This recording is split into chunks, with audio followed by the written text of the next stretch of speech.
It's all health news, health and technology-based news, and I inserted, plugs and stuff for different services that are related to the article. 20 pages, so I'm pretty sure I have enough to get through. Cool.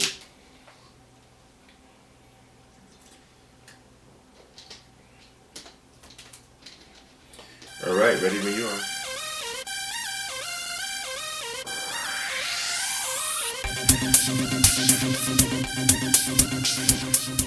Hello from sunny Southern California. This is BiomedRx Radio. I'm your host, Devin Lockett from the BiomedRx Health Center. BiomedRx Radio is a high-tech holistic health program that airs every Sunday at noon here on KTIE AM 590 The Answer and on www.am590theanswer.com. Well, I'm doing this show by myself today. We just have a few news items I'd like to go over, news that pertain to healthcare and healthcare technology from Reuters. This was on April 23rd. Magnetic fields in electric cars don't seem to cause pacemaker problems. I think this is a very important issue because we're depending more and more on electronics and electricity and electronic technology. And my career of over 30 years as a biomedical equipment maintenance technician and a clinical engineer, I've come across many instances where we've had to do electrical safety inspections on medical equipment, especially medical equipment that emits any type of signal or radiation, telemetry machines, remote control, wheelchairs even. I mean, you'd really be surprised how our lives are becoming much more complicated through the EMF and the stray electricity that happens here. But this is good news coming from Reuters. All electric motors can produce electromagnetic fields. If these fields are strong enough, they have the potential to disrupt the normal function of implanted heart devices. Researchers note in the Annals of Internal Medicine, pacemaker malfunction might cause the heart to stop beating with potentially fatal results, while defibrillators might respond to electromagnetic fields by delivering unnecessary shocks to patients' hearts, causing pain and anxiety.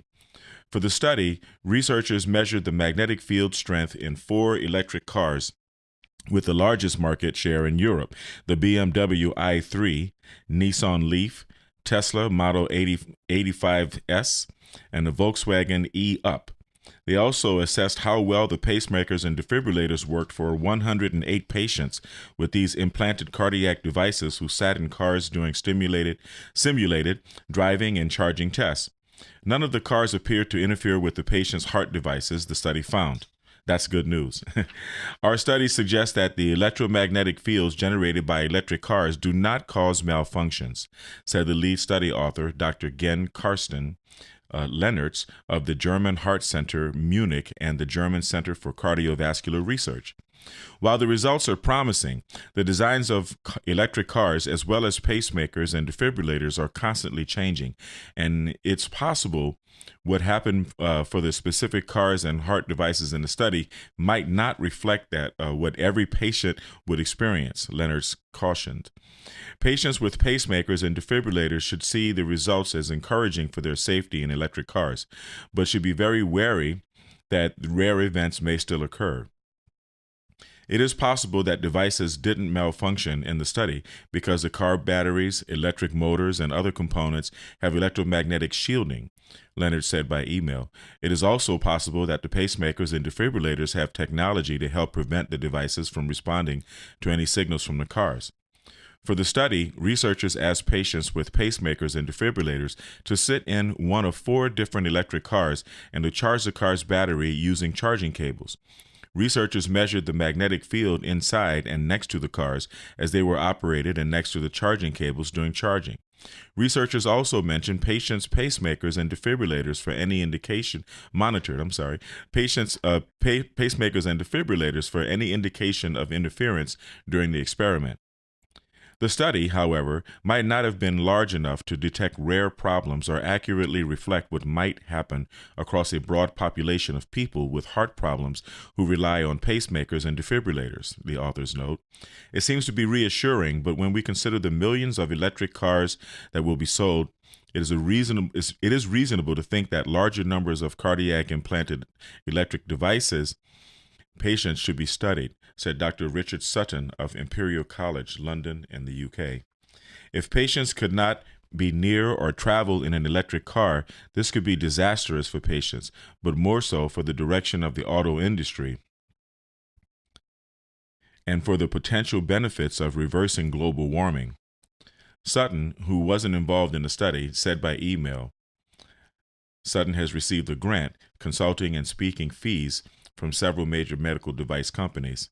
Another drawback is that the battery power of electric cars might increase in the future, making them more dangerous to the heart patients, said Dijanuja Lakiredi of University of Kansas Hospital in Kansas City. Over the last few decades, we have learned that very simple household items like electric razors, blow dryers, microwaves, induction ovens, etc., have shown to interfere with cardiac implanted electrical device function. Lakiredi, who wasn't involved in the study, said this by email.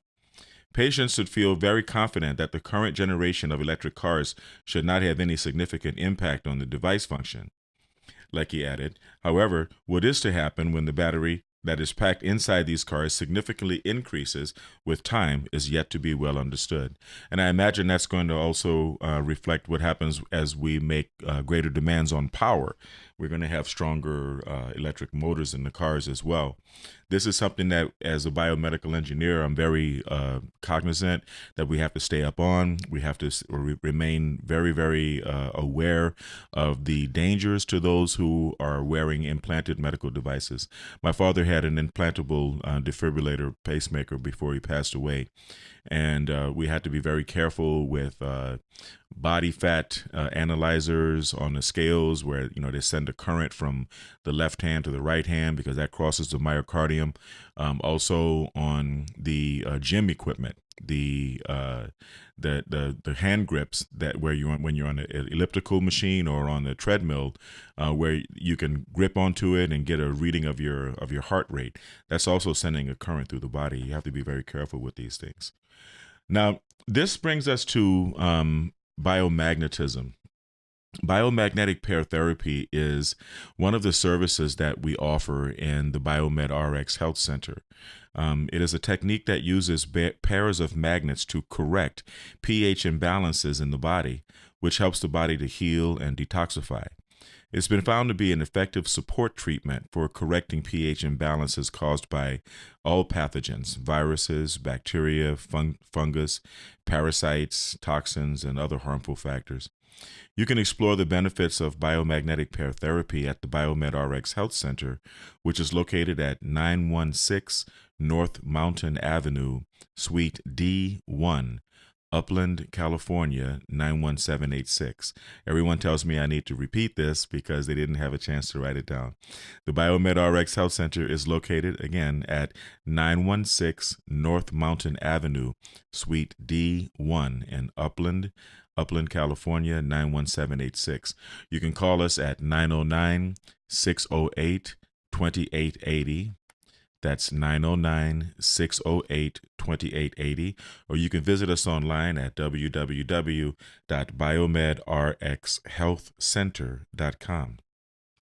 I wanted to take an opportunity to discuss the new members of our line of supplements available online at www.biomedrxsupplements.com.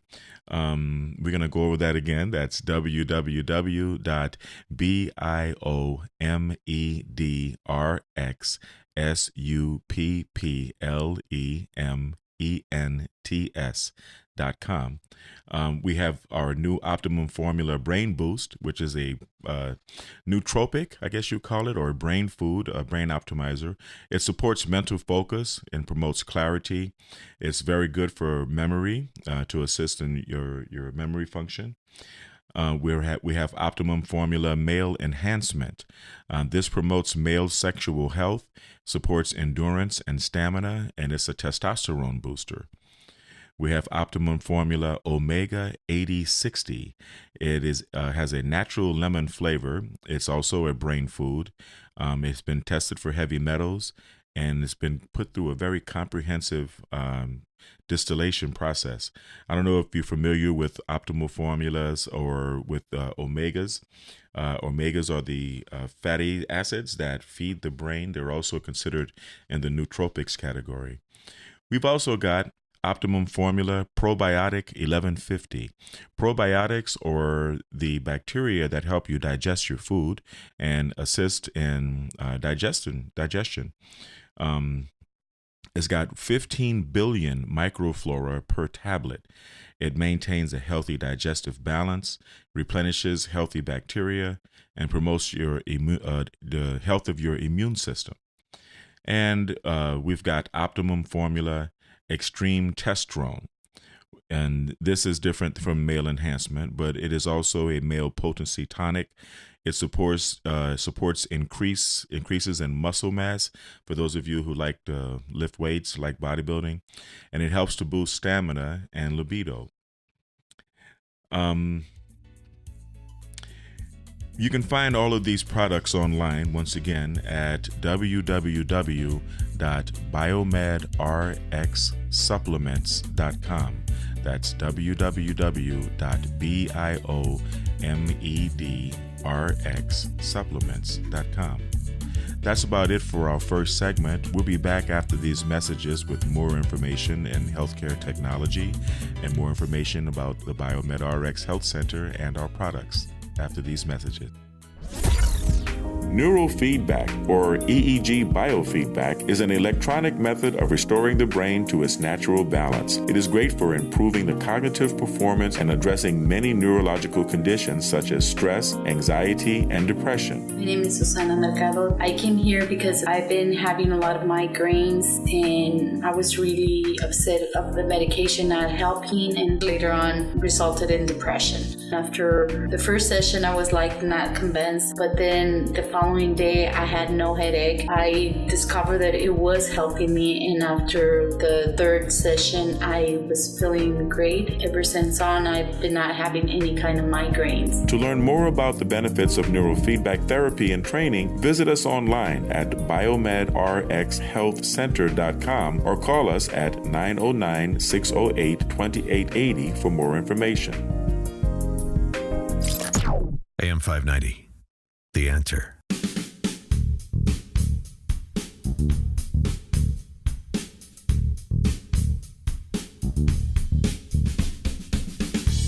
We're back with more high-tech holistic healthcare solutions with BiomedRx Radio. I am your host, Devin Lockett. BiomedRx Radio is a weekly high-tech holistic healthcare program that airs every Sunday at noon here on AM 590 and AM590theanswer.com. I'm just going over some news stories here related to healthcare and healthcare technology, and also related to the services that we offer at the BiomedRx Health Center and the products offered by BiomedRx. This is from Reuters, from Lisa Rappaport. Caffeine in pregnancy tied to childhood weight gain. Pregnant women who drink lots of coffee and other caffeinated beverages may be more likely to have kids who are overweight than mothers who limit caffeine during pregnancy, a Norwegian study suggests. Researchers examined the data on caffeine intake for about 51,000 mothers and weight gain for their babies during infancy. Compared with women who had less than 50 milligrams of caffeine, less than half a cup or 4 ounces of coffee per day during pregnancy, those who had an average intake of between 50 and 199 milligrams daily, from about half a cup to 2 8-ounce cups of coffee, were 15% more likely to have a baby with excessive weight gain by age 1 year, the study found. Infant weight gain increased as women's caffeine consumption rose, with a high intake, and this is in quotations, of 200 to 299 milligrams of caffeine a day during pregnancy. Babies were 22% more likely to have excessive weight gain with very high intake of at least 300 milligrams daily. Babies were 45% more likely to gain excessive weight. High maternal caffeine intake during pregnancy was related to excess growth from infancy and obesity later in childhood, said the lead study author Dr. Eleni Papadopoulou of the Norwegian Institute of Public Health. The results support the current recommendation to limit caffeine intake during pregnancy to less than 200 milligrams of caffeine per day. This is very interesting because the study also found a risk of excess weight in children whose mothers consume less caffeine. The results to also add to the evidence suggesting that pregnant women might want to consider avoiding coffee and soda altogether. It is important that pregnant women are aware that caffeine does not come from coffee only, but that caffeinated soda drinks, like Coca-Cola and Pepsi and other energy drinks, can contribute with considerable amounts of caffeine. No research can definitively prove that what level of caffeine is safe in pregnancy because scientists won't ethically test drugs or supplements in women when there's a potential to harm the mother or their babies. Caffeine passes rapidly through the placenta and has been linked to an increased risk of miscarriage and restricted fetal development, previous research has found. Some studies in animals also suggest that exposure to caffeine in the womb might contribute to excessive weight gain by altering the baby's appetite control or changing areas of the brain play a role in regulating growth and metabolism. In the current study, 46% of the mothers had low caffeine intake during pregnancy and less than 50 milligrams per day, and another 44% had what researchers described as average intake of 50 to 199 milligrams per day.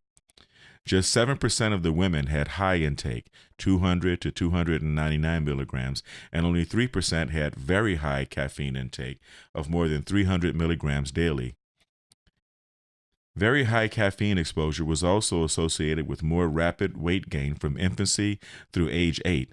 However, the researchers only had complete height, weight, and growth data through age 8 for 23% of the children. For most of the kids, researchers estimated growth through age 8 based on children's development over their first 12 months to life. Still, more than 3/4 of pregnant women report consuming some caffeine.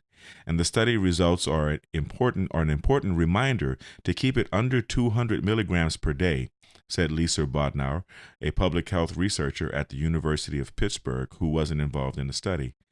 Caffeine in utero may change how the brain develops, Bodnar said by email. This is important because the brain has a strong influence over appetite. This is absolutely true. I personally would stay away from coffee and caffeinated drinks during pregnancy if I were pregnant or if I were awaiting the arrival of a child. I would suggest that the mother would avoid that as well as alcohol. We have supplements at BiomedRx Supplements.com specifically for this. BiomedRx Optimum Prenatal Formula is a multiple vitamin mineral supplement for pregnant and nursing mothers with enzymes, amino acids, and herbs. One of the highest quality prenatal multiples available, BiomedRx Optimum Prenatal gives emphasis to balance, form, and potency of each nutrient, especially required during the prenatal period. The BiomedRx line of vitamins, detoxifying products, and other supplements are made of only the highest quality, all-natural ingredients. We have supplements to fit every age, gender, and lifestyle, from children to adults to seniors to professional athletes. BiomedRx Supplements has what you need. Visit us online at www.biomedrxsupplements.com. And, even if you're not in the family way, we have a very good product for women in general. BiomedRx Optimum Woman is the only woman's high-potency, full-spectrum, multiple vitamin supplement to contain 56 nutrients, including those most important for a woman, such as calcium for bone health, iron for healthy red blood cells, beta-carotene, biotin for nail and hair growth, gamma-linoleic acid from evening primrose oil, octasanol, grape seed extract, a potent antioxidant important for maintaining capillary strength, and vegetarian digestive enzymes. The BiomedRx line of supplements can be found online, again, at www.biomedrxsupplements.com. Now, here's an interesting article from Lisa Rappaport at Reuters.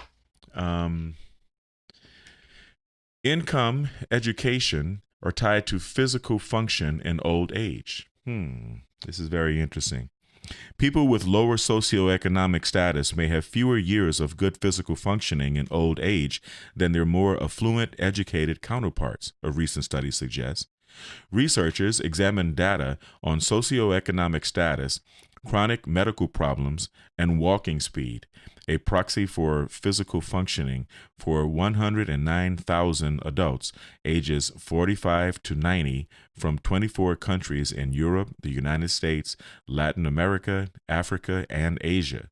Socioeconomic status includes income, education, and occupation, and offers a snapshot of how class shapes opportunity within a given society. At age 60, men of low socioeconomic status had the same walking speed as 67-year-old men with high socioeconomic status, meaning the poorer and less educated people had almost 7 fewer years of good physical functioning, the study found. Women at age 60, meanwhile, lost more than 5 years of good physical functioning when they had a low socioeconomic status compared to their more affluent counterparts. The impact of poor socioeconomic conditions on functioning is comparable to that of major risk factors such as smoking and physical inactivity, said the lead study author Sylvia Stringhini of the Institute of Social and Preventive Maintenance at Lausanne University Hospital and Lausanne University in Switzerland. Plenty of previous research has linked poverty, a lack of education, and limited job prospects to an increased risk of chronic disease and premature death, researchers note in the BMJ. Along the way, many people experience a decline in physical functioning, which is thought to be caused by the combination of limited resources and complex medical problems. I'm sure diet plays a role in there somewhere. Choice as well as quality of food. The current study builds on this thesis by showing that in addition to chronic health problems that may hasten physical decline, socioeconomic status is an independent risk factor for worsening function. This means some poor people who are otherwise healthy may still have an increased risk of losing physical function. Men and women of low socioeconomic status, for example, lost more than 5 years of physical functioning to a lack of exercise, the study found. They also lost 5 to 7 years of good functioning due to obesity and about 6 years from diabetes. The study was a controlled experiment designed to prove whether or not how socioeconomic status might directly impact health or physical functioning. They didn't commit this to the scientific method. Even so, the results suggest that doctors and policymakers should focus on socioeconomic status as a risk factor for premature aging, the authors conclude. Efforts to promote disability-free aging will take on heightened importance as the global population ages, particularly because improvements in healthy aging haven't kept pace with gains in life expectancy, said Dr. Rachel Cooper, author of an accompanying editorial and researcher at the University College London in the UK. Socioeconomic adversity is, alongside other risk factors, an important target in global efforts to extend disability-free life expectancy. This is something that's very important. We have to take care of ourselves throughout our lives, and sometimes we can enjoy the lives of the other half, the lives of the rich, if we just take time out to take care of ourselves, pay attention to our stress, watch our diet, take time to prepare healthy food, get exercise every opportunity you can, and protect your rest and maintain healthy relationships in your life. We'll be back with more high-tech, holistic health news and solutions from the BiomedRx Health Center here on BiomedRx Radio after these messages. Neurofeedback, or EEG biofeedback, is an electronic method of restoring the brain to its natural balance. It is great for improving the cognitive performance and addressing many neurological conditions. My name is Susana Mercado. After the first session, I was not convinced, but then the following day, I had no headache. I discovered that it was helping me. Visit us online at BiomedRxHealthCenter.com. AM 590, The Answer. We're back with more high-tech holistic healthcare solutions on BiomedRx Radio. I'm your host, Devin Lockett. BiomedRx Radio is a high-tech holistic health radio program that airs every Sunday at noon here on AM 590 and AM590theanswer.com on the internet. I just wanted to give you guys, we were going over some information in the last two segments. The news, basically, news articles from Reuters that have to do with healthcare and healthcare technology. Before we get into a couple of stories, I want to give you some information about a service that we provide, which is going to be very relevant over the next two stories that you're about to hear. CES. It's also called cranial electrotherapy stimulation. It uses a low-level electrical current to safely and effectively treat anxiety, depression, insomnia, and post-traumatic stress disorder, or PTSD. We also can treat traumatic brain injury, or CTI, very effectively after a traumatic brain injury with CES. By attaching ear clips to your ears, small electrical pulses help your brain produce beneficial neurotransmitters. CES safely promotes brain health by gently helping your body produce serotonin, norepinephrine, and endorphins, which all increase relaxation and well-being. Backed by over 200 studies, this clinically proven innovative technology is used worldwide as a non-pharmaceutical approach to improving relaxation, mental health, sleep, and cognitive ability, as well as reducing aches, discomforts, and cravings. You can explore the benefits of CES at the BiomedRx Health Center. We're located at 916 North Mountain Avenue, Suite D1, Upland, California, 91786. You can call us at 909-608-2880. I'm going to repeat that for you. It's 909-608-2880. Or you can visit us online at www.biomedrxhealthcenter.com. On our website, we have testimonial videos from several of our clients. So I'm going to repeat the website URL, the address for you. It's www.biomedrxhealthcenter.com. Now, here's an article from Shireen Lehman from Reuters Health News, April 27th, 2018.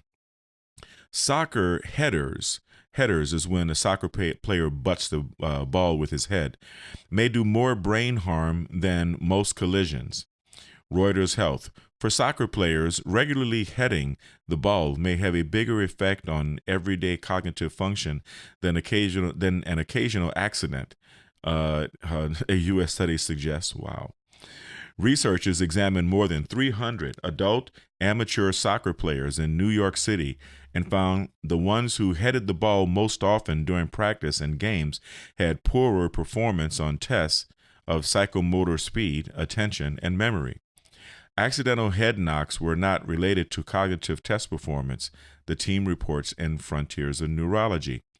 The focus in terms of head injury in sports has really been on concussions and recognized symptomatic impacts to the head, typically due to players colliding with each other or falling down, said lead author Dr. Michael Lipton of the Albert Einstein College of Medicine of New York City.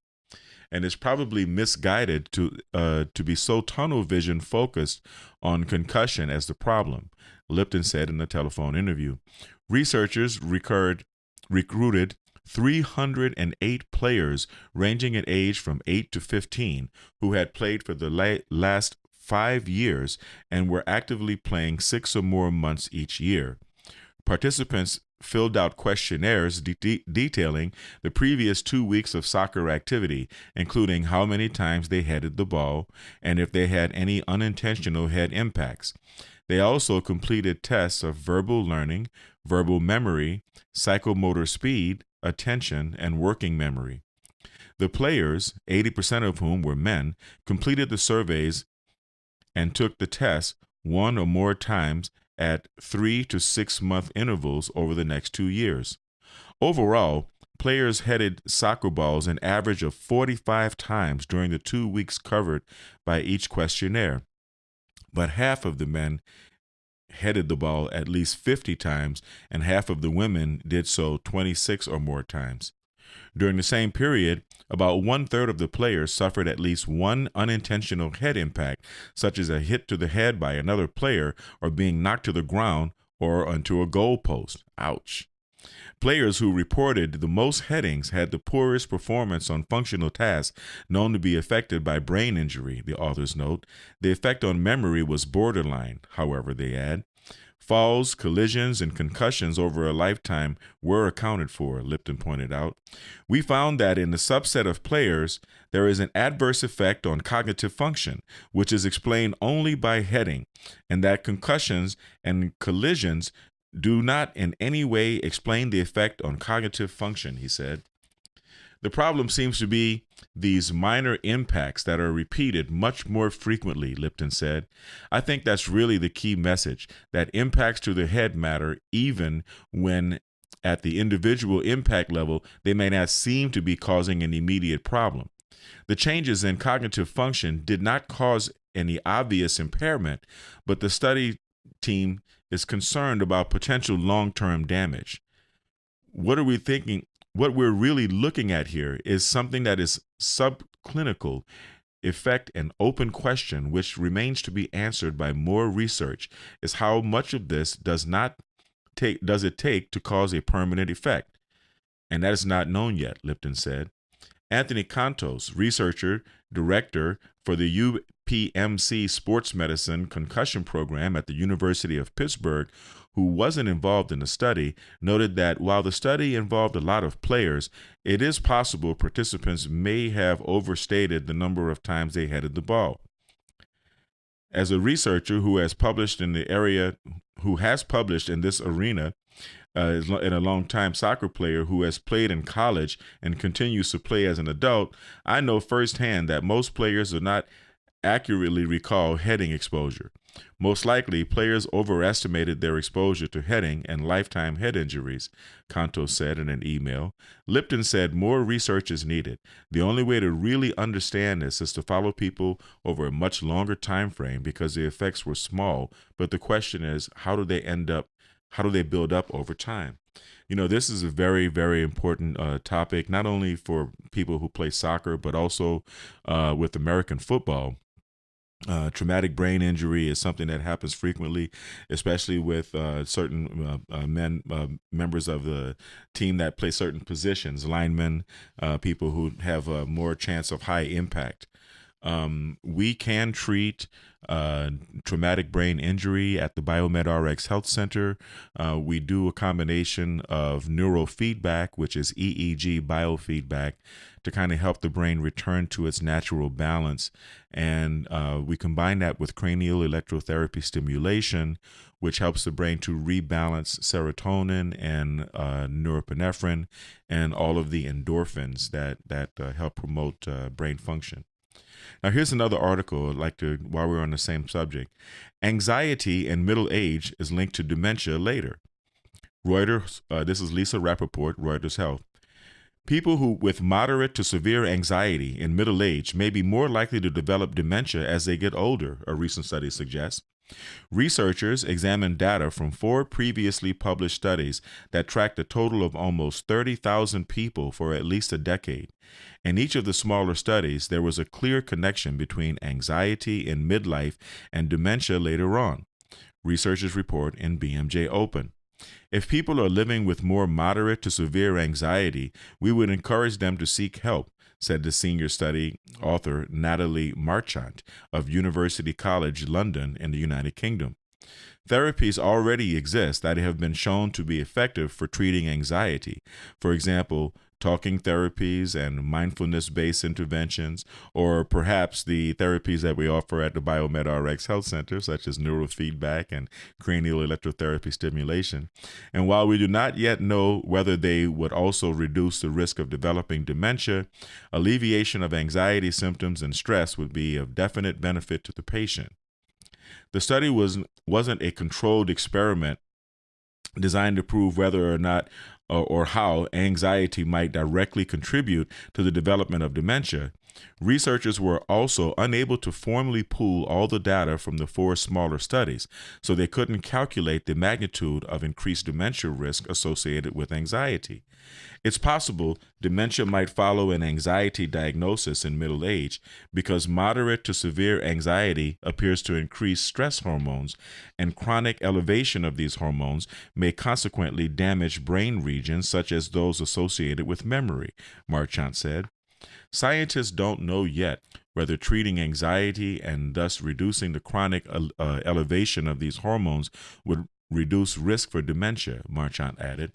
Anxiety can also be a symptom of dementia, and that makes it difficult to firmly establish whether it's also an independent risk factor for dementia, said Dr. Constantino Iadicoca, director of the Failed Family Brain and Mind Research Institute at Weill Cornell Medicine in New York City. Anxiety disorders need to be treated in their own right, independently of potential associations, causal or not, with cognitive impairment later in life. Iadicoca, who wasn't involved in the study, said by email, "I would stress the importance of treating anxiety disorders as an essential step in maintaining mental health, not because of possible links to dementia, which remain unproven. The current study isn't designed to explain how anxiety and dementia might be connected," Iadicoca said. "We cannot say with confidence that anxiety is a cause or risk factor in early manifestations of dementia or coincidentally associated with it." This is sourced from the Reuters Health.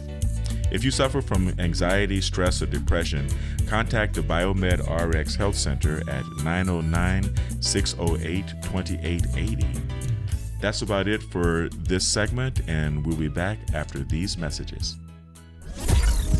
Neurofeedback, or EEG biofeedback, is an electronic method of restoring the brain to its natural balance. It is great for improving the cognitive performance and addressing many neurological conditions such as stress, anxiety, and depression. My name is Susana Mercado. I came here because I've been having a lot of migraines, and I was really upset of the medication not helping, and later on resulted in depression. After the first session, I was not convinced, but then the following day I had no headache. I discovered that it was helping me, and after the third session I was feeling great. Ever since on, I've been not having any kind of migraines. To learn more about the benefits of neurofeedback therapy and training, visit us online at biomedrxhealthcenter.com or call us at 909-608-2880 for more information.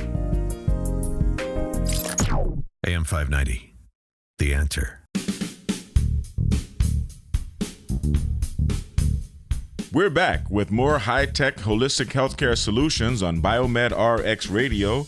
I am your host, Devin Lockett, and we're going over some news stories here from Reuters that have to do with health and technology, and they're very, very specific to the services that we provide at the BiomedRx Health Center, as well as the topics that we discuss here on our show. Physical fitness linked to language skills in older adults. This is by Lisa Rappaport. Reuters Health. Older adults who exercise regularly may have an easier time finding words to express themselves than their peers who aren't as physically fit, a small study suggests. Researchers examined results from 28 volunteers, mostly in their late 60s or early 70s, who played word games on a computer and performed aerobic fitness tests on an exercise bike. They also studied a control group of young adults in their early 20s who completed just the language evaluations. For the word games, participants were asked to name famous people such as authors, actors, and politicians based on 20 questions.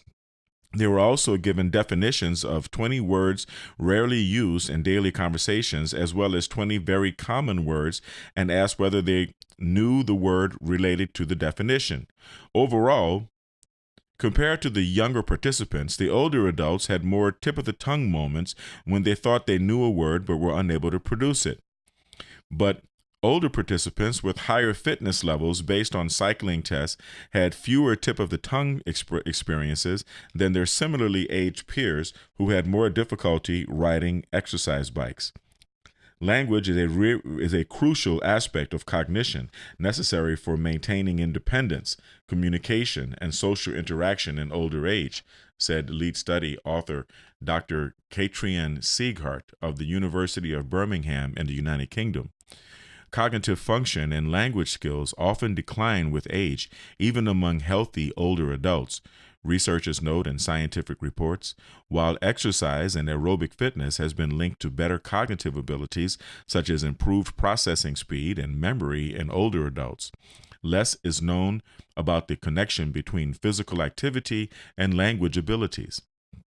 While the exact reason for a connection between fitness and language isn't clear, and the amount of exercise needed for a benefit is also unknown, previous research has linked higher levels of physical activity and increased aerobic fitness to improve blood flow and brain health, Sieghart said by email.